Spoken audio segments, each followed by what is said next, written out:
Salut, aujourd'hui je vais vous parler de demander de l'aide. Demander de l'aide et oser demander de l'aide surtout. Donc pour cette vidéo 17 du défi 30 jours, 30 vidéos pour trouver sa voie. Alors demander de l'aide, c'est pas facile parce que il peut y avoir souvent une question de fierté, d'ego, de dire non mais c'est bon, je suis grand, je suis grande, je peux me débrouiller tout seul, toute seule, j'ai besoin de personne. J'ai besoin de personne. Je peux prendre mes propres décisions, même si il se passe rien, vous avancez pas, vous tournez en rond. Et puis, bon, à partir du moment où vous commencez à vous poser quand même la question, vous allez vous dire, ok, mais à qui je vais m'adresser?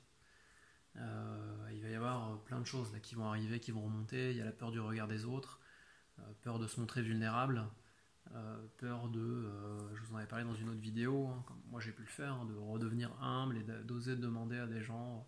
On se dit oui, mais bon, c'est qui? Ils ont moins d'expérience que moi, comment ils vont savoir, comment ils vont m'aider? Moi, il me faut un expert. Voilà, je vous ai parlé de l'expert. Et puis, il peut y avoir la peur du ridicule, la peur de l'échec, et voire même des blessures plus profondes d'enfance qui remontent, la blessure du rejet, la blessure d'humiliation, de l'abandon, etc., qui vont remonter, qui vont faire que ça vous bloque en fait, et au final, vous préférez rester sur votre en statu quo ou tourner en rond plutôt que d'oser aller vers quelqu'un. Le truc, c'est que si vous êtes dans une période où voilà, vous avez envie de changer de voie, où vous posez sérieusement la question de trouver du sens, trouver de la voie, trouver votre voie, ce changement il va être difficile. Donc c'est important de s'appuyer sur des gens. Et ça peut être un ami, si voilà, autour de vous, vous n'osez pas trop en parler parce que vous n'êtes pas sûr de vous, donc vous ne saurez pas défendre votre projet.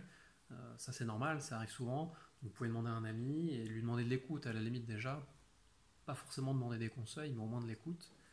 Et puis bon, si même ça marche pas, il y a plein d'autres solutions, quoi. Vous pouvez demander à un collègue avec qui vous entendez bien, ça peut même être un ancien collègue, un ancien manager, ou voire même oser demander un accompagnement.